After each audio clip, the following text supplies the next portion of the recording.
نمیگم ول کن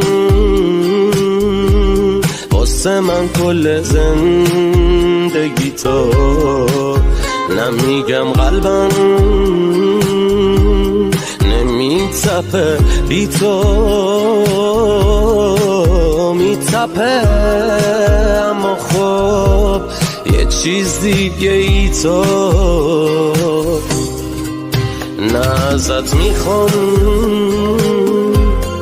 که واسه من سفر کنی، نه تو اصلا دوست داری که خطر کنی.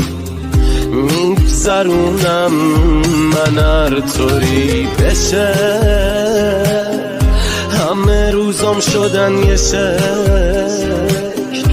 بذار جونم برات بگه ببین چقدر داغونم، بیا بذار دلم دوباره زنده شه.